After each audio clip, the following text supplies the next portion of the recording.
Hello student, आज के important session में आप सभी का स्वागत है। आज के सेशन में हम डिस्कस करने वाले हैं एक बहुत ही इम्पॉर्टेंट टॉपिक के बारे में जिसको हम लोग ECCE बोलते हैं। इसका फुल फॉर्म है early childhood care and education.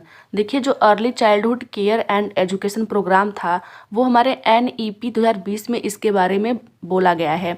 ECCE क्या होता है, उसका ज़रूरत क्यों पड़ा हमें, इसके बारे में हम लोग डिस्कस करते हैं। तो चलिए आगे बात करते हैं। देखिए, early childhood care and education programme की आवश्यकता क्यों पड़ी। देखिए, जो बच्चा हमारा होता है, जब वो 6 वर्ष का होता है, मतलब 6 वर्ष से पहले की जो अवस्था होती है, उसमें क्या होता है कि उसके माइंड का पूरी तरीके से विकास हो चुका होता है इस टाइम पर। तो हमें क्या करना है, बच्चे की अधिक से अधिक बौद्धिक क्षमता का विकास हो सके, शारीरिक क्षमता का विकास हो सके, इसके लिए हमें क्या करना है कि उनको गुणवत्तापरक शिक्षा देना है और उसकी देखभाल ज़रूरी है।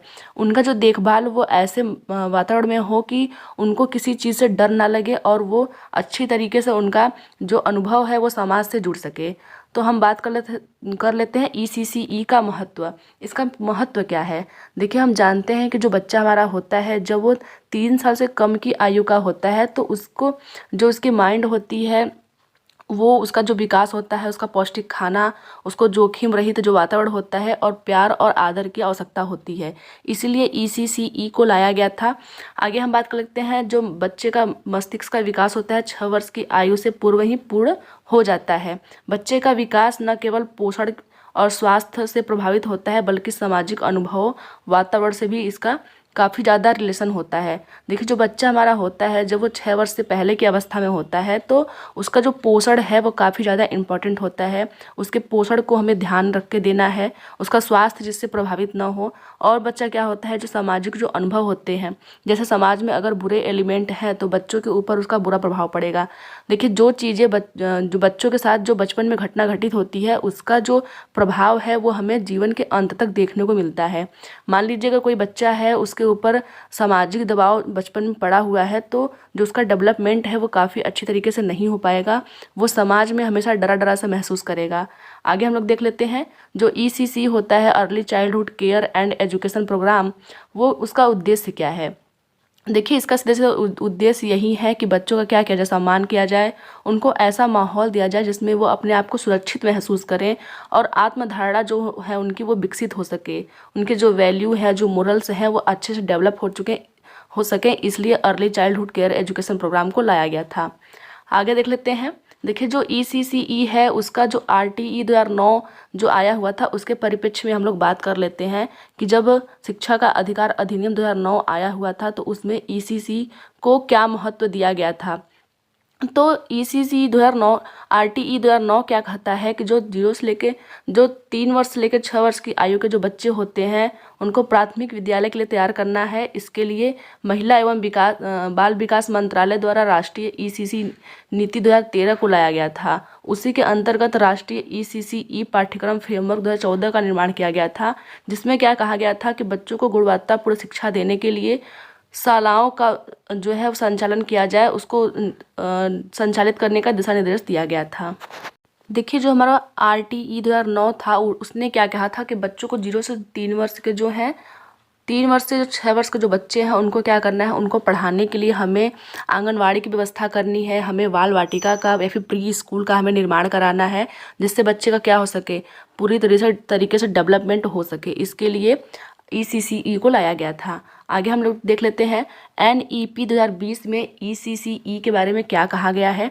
देखिए, जो NEP जो 2020 था उसमें क्या कहा गया था कि जो बच्चे जब 0 से लेकर 3 वर्ष के होते हैं तब तो वो कहीं जाते नहीं हैं, लेकिन जब वो 3 से लेकर 6 वर्ष के होते हैं तो उनका जो प्री स्कूलिंग है वो क्या हो, आंगनवाड़ी केंद्रों में हो, प्री स्कूल या फिर बाल वाटिका में इसकी व्यवस्था की जाए। उसके बाद वो जब 6 से लेकर 8 साल का होता है तो इसकी जो व्यवस्था है, उसकी शिक्षा की जो व्यवस्था है, उसको प्राथमिक विद्यालयों में करने की बात कहा गया है। इसलिए जो ECC की अवधि होती है वो जन्म से लेकर 8 वर्ष तक की होती है। आप लोग इसको पॉइंट आउट कर लीजिए। देखिए, जन्म से लेकर 8 वर्ष तक की कैसे होती है हम लोग उसको देखेंगे। देखिए, जब बच्चा क्या होता है, जब 0 से लेकर 3 वर्ष का होता है तो वह कहीं जाता नहीं है, तो इसका मतलब ये इसके अंतर्गत ये 3 वर्ष का हो चुका है। जब वो 3 वर्ष से लेकर 6 वर्ष का बच्चा जब होता है तो उसकी जो स्कूलिंग जो क्रिया है वो आंगनवाड़ी केंद्रों में, प्री स्कूल या फिर बाल वाटिका में कराई जाती है। तब इसका मतलब जो इसका हम लोग कर देंगे तो ये 3 साल का अंतर इसमें आ जाएगा। उसके बाद जब वो 6 से लेकर 8 साल का होता है तो वो प्राथमिक विद्यालय में जाना शुरू करता है। तो उसकी जो स्कूलिंग क्रिया है वो प्राथमिक विद्यालय में की जाती है। तो ये हो गया 2 साल। तो आपका 3 साल, 3 साल और 2 साल मिला के 8 साल हो गया। इसलिए जो ईसीसी की जो अवधि है उसको 8 साल माना गया है। आप लोग इसको पॉइंट आउट कर लीजिएगा। और आगे हम बात कर लेते हैं। देखिए, जो राज्य ईसीसी पाठ्यक्रम के अनुसार बाल विकास के क्षेत्र की बात करता है, तो राज्य के अनुसार जो ईसीसी आया हुआ था उसमें बाल विकास के 5 क्षेत्र के बारे में बात किया गया है कि हमें 5 क्षेत्रों का डेवलपमेंट बच्चों के अंदर करना है। पहला हमारा है शारीरिक विकास, हमें बच्चों के शारीरिक विकास पे ध्यान देना है। दूसरा हमारा है बौद्धिक विकास, हमें बच्चे के बौद्धिक विकास पे भी ध्यान देना है और उसका भाषा का विकास हो सके, सामाजिक एवं भावनात्मक रूप से वो समाज से जुड़ सके, उसका भी विकास हमें करना है और उसमें रचनात्मक विकास हो सके। तो ये 5 क्षेत्र आपके हैं, जिसमें जो NEP 2020 जो अब जब आया था तो उसमें इन 5 चीज़ों के बारे में बात की हुई है। चलिए हम एक एक करके इसके बारे में बात कर लेते हैं। तो पहला हमारा है शारीरिक विकास। देखिए, जो शारीरिक विकास होती है उसमें सबसे बड़ी चीज़ें होती हैं कि बच्चे के जो बॉडी का डेवलपमेंट हो वो अच्छी तरीके से हो सके। तो बॉडी के डेवलपमेंट के लिए ज़रूरी है कि हमारी छोटी और बड़ी मांसपेशियों का विकास हो सके। देखिए, जब बच्चा लिखता है या फिर अपने अंगुलियों से कोई कार्य करता है तो क्या होती है, उसकी छोटी मांसपेशियाँ एक्टिव होती हैं, उनका विकास होता है। लेकिन जब बच्चा कूदता है, दौड़ता है, पेड़ पे चढ़ता है, उछलता है, तो इन सब चीज़ों से क्या होती है, उसके पैर और हाथ स्ट्रांग होते हैं, तो उसकी जो बड़ी मांसपेशियाँ होती हैं उनका विकास होता है। तो शारीरिक विकास के अंतर्गत यही आता है कि हम बच्चों के छोटी और बड़ी मांसपेशियों का विकास कर सके। इसीलिए जो प्राइमरी स्कूल होते हैं, जो हमारी बाल वाटिका होती है, उसमें क्या होता है, बच्चों को कोई भी किताब की व्यवस्था नहीं की गई है, उसमें सिर्फ बच्चे खेलते हैं। खेलने से क्या होता है, उनकी छोटी और बड़ी मांसपेशियों का विकास होता है। आगे हम लोग देख लेते हैं बौद्धिक विकास। देखिए, बौद्धिक विकास के अंतर्गत आता है समस्या सुलझाना, निरीक्षण करना, किसी चीज़ का विचार करना, चीज़ों को जान पाना कि वह चीज़ें क्यों हो रही हैं, फिर कैसे हो रही हैं, स्मरण शक्ति बढ़ाना, वर्गीकरण करना, घटनाओं को क्रम से सजा पाना इत्यादि विकास के लक्षण के अंतर्गत आते हैं। देखिए, हम जब जानते हैं छोटे बच्चे होते हैं, वो क्या होता है, उनको खेलने के लिए कुछ रेक्टेंगल्स आकार के, कुछ सर्कल आकार की चीज़ें होती हैं या फिर कुछ इस तरह की चीज़ें होती हैं। तो ये क्या होता है, ये इन सब चीज़ों से काफ़ी अच्छी तरीके से सीख पाते हैं। जैसे मान लीजिए बच्चा छोटा सा है, तो अगर हम लोग एक गिलास में आधा पानी भर दें और एक गिलास में पूरा पानी भर दें, अगर उसके सामने हम लोग रखेंगे कि आपको कौन सा चाहिए, तो वो क्या करेगा, जिसमें जो पूरा पानी भरा हुआ है उसको वही चाहिए। तो बच्चों के अंदर जो ये सब जो करैक्टर होते हैं वो बचपन से ही होते हैं, वो धीरे धीरे समाज में रहते रहते सीखने लगते हैं। तो हमें क्या करना है, उसके अंदर जो बच्चे हैं उनके अंदर वर्गीकरण की क्षमता को विकसित करना है। हम कोई भी चीज़ उनको दे दें जिसको वो क्रम से सजा पाए, इन सब चीज़ों का हमें विकास करना है, जिसके वजह से उनका बौद्धिक विकास भी काफ़ी अच्छी तरीके से हो जाएगा। आगे देख लेते हैं भाषा का विकास। देखिए, सबसे महत्वपूर्ण होता है बच्चों में भाषा का विकास करना। बच्चे क्या होते हैं, जब पैदा होते हैं तो वो भाषा को अर्जन करते हैं। देखिए, अर्जन करना और भाषा को सीखना दोनों में अंतर है। अर्जन करना मतलब ये होता है कि भाषा को अपने आप हम सीख रहे हैं, और भाषा को सीखना ये होता है कि कोई हमें सिखा रहा है। जब भाषा हमें कोई सिखाएगा तो उसको हम लोग बोलते हैं भाषा सिखाना या फिर भाषा सीखना, और जब हम भाषा को अपने आप ही अर्जित कर लेते हैं तो उसको बोलते हैं भाषा का अर्जन करना। तो जो बच्चे होते हैं उनमें भाषा अर्जन करने की जो क्षमता होती है वो बचपन से ही होती है। वो चीज़ों को सुनते हैं और समझते हैं, समझ कर प्रतिक्रिया देने की क्षमता उनमें होती है। वो शब्दों और ध्वनियों को पहचानते हैं। देखिए, जब वो बच्चे क्या इस अवस्था में क्या होता है, जब बच्चे बाल वाटिका में होते हैं तो हम लोग क्या करते हैं, उनसे बातें करते हैं, उनको हम लोग कहानियाँ सुनाते हैं, उनको हम लोग अक्षर देते हैं, ध्वनि के लिए हम लोग जागरूकता उनमें पैदा करते हैं। तो ये सारी चीज़ें जो होती हैं वो भाषा विकास में काफ़ी ज़्यादा रोल प्ले करती हैं। जो छोटे बच्चे होते हैं उनको हम लोग को कहानी के माध्यम से सिखाना होता है। हम लोग हमेशा ये पढ़ते हैं कि बच्चों को क्या करना है, कहानी के माध्यम से हमें उन्हें सिखाना है। तो भाषा के विकास में कहानी जो होती है वो एक मेन रोल प्ले करती है। हम लोग क्या करते हैं, कहानियों को सुनाते हैं और फिर बच्चों से कहते हैं कि आप कोई चीज़ सुनाओ। तो इससे क्या होता है कि उनके भाषा का विकास होता है। आगे हम लोग देख लेते हैं सामाजिक एवं भावनात्मक विकास। देखिए, सामाजिक एवं भावनात्मक विकास के अंतर्गत ये आता है कि बच्चे क्या होते हैं, बच्चे जो हम लोगों ने नियम बनाए हुए हैं बच्चे उसका पालन करते हैं। जैसे अगर सुबह उठना है, शाम को सोना है, तो बच्चे वही चीज़ करते हैं, दिनचर्या का पालन करते हैं। जैसे हम लोग सुबह उठ के ब्रश करते हैं तो वो हमें फॉलो करते हैं, वो भी सुबह उठ के ब्रश करेंगे। और अगर हम लोग कोई काम कर रहे हैं तो वो भी उस कार्य को करने की इच्छा करेंगे। और क्या करेंगे, देखिए, नए चीज़ों को समझने एवं प्रयोग करने की इच्छा उनमें होती है। ज़रूरतों को बोल पाना, अब बच्चा क्या है, 0 से लेकर 3 वर्ष का वो हो चुका है, तो वो क्या कर रहा है, अपनी ज़रूरतों को वो अपने पेरेंट्स से बोल के बता सकता है। किसी चीज़ को वो ध्यानपूर्वक सुनने लगता है। इस अवस्था में जब बच्चा होता है तो कोई भी चीज़ वो ध्यानपूर्वक सुनने लगता है। स्वयं कार्य कर पाना, बिना घबराहट के विद्यालय में रह पाना, प्रश्न पूछना आदि।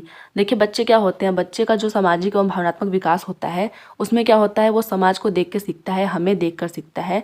तो वो क्या करता है कि जो जो काम उसके होते हैं वो स्वयं करने की कोशिश करता है।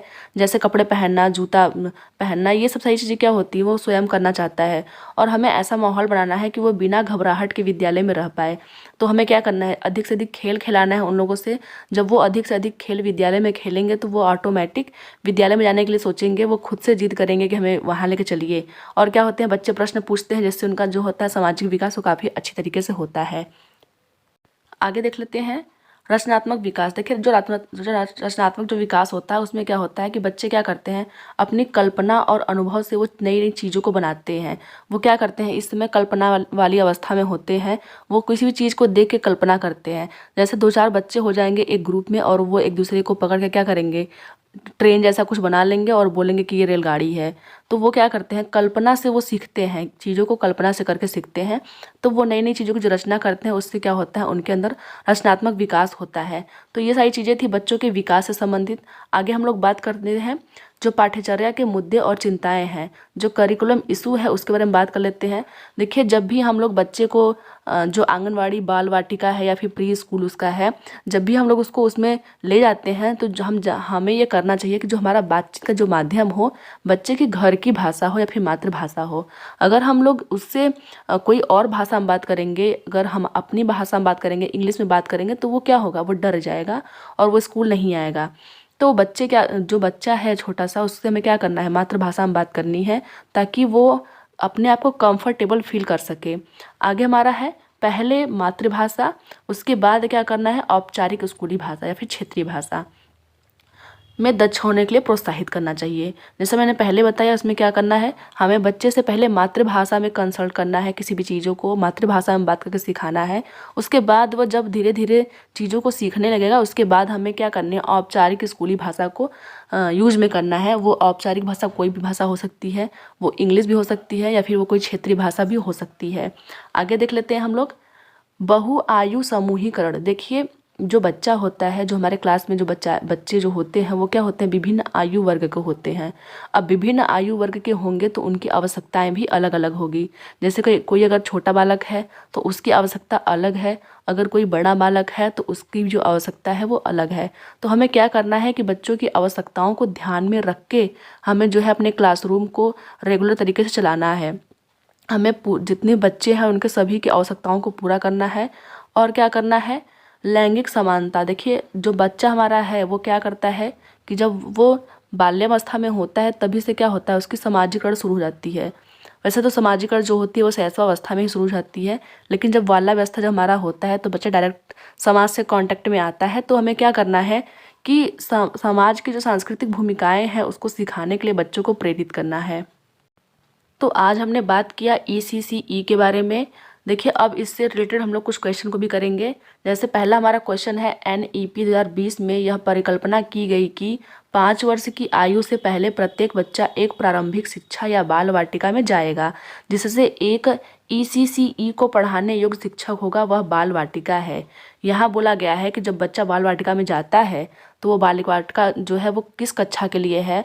तो हमारा पहला ऑप्शन है कक्षा 1 से पहले के लिए कक्षा, दूसरा हमारा है कक्षा 3 से पहले के लिए कक्षा, तीसरा हमारा है कक्षा 2 से पहले के लिए कक्षा, और चौथा हमारा है कक्षा 4 से पहले के लिए कक्षा।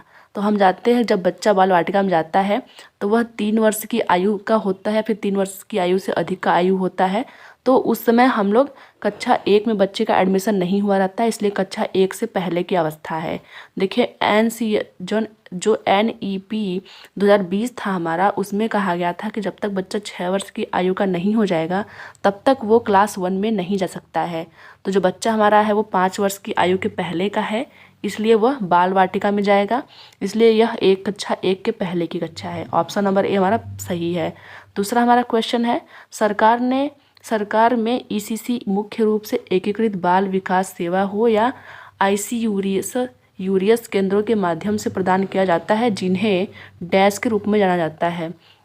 देखिए जो ECC है उसका मुख्य रूप से जो बच्चे होते हैं वो किस क्लास में होते हैं, किस क्लास के लिए ECC है, तो ऑप्शन हमारा है आंगनवाड़ी, दूसरा हमारा है पालना घर, तीसरा है प्री स्कूल केंद्र, चौथा है बाल देखभाल केंद्र। तो हम जानते हैं जो ECC आया हुआ था वह मुख्य रूप से आंगनवाड़ी के बच्चों के लिए आया हुआ था, तो ऑप्शन नंबर पहला सही है। आगे देख लेते हैं। तीसरा हमारा क्वेश्चन है, NEP 2020 में द्वारा प्रस्तावित नई 5+3+3+4 संरचना में 3 वर्ष की आयु से को एक मजबूत आधारशिला के रूप में शामिल किया जाएगा। इसका उद्देश्य बेहतर समग्र शिक्षा, विकास और कल्याण को बढ़ावा देना है। तो ये डायरेक्ट ECCE के बारे में बात कर रहा है, तो हमारा ऑप्शन नंबर 2 सही हो जाएगा। देखिए एक क्वेश्चन याद रख लीजिए कि जो NEP 2020 था उसमें जो संकल्पना थी वो थी 5+3+3+4 की संकल्पना थी। ये क्वेश्चन एग्जाम में पूछ सकता है, ये क्वेश्चन काफ़ी इंपॉर्टेंट है, तो आप लोग इसको देख लीजिएगा। तो ये तो था आज का वीडियो। मिलते हैं अगले वीडियो में, तब तक के लिए धन्यवाद।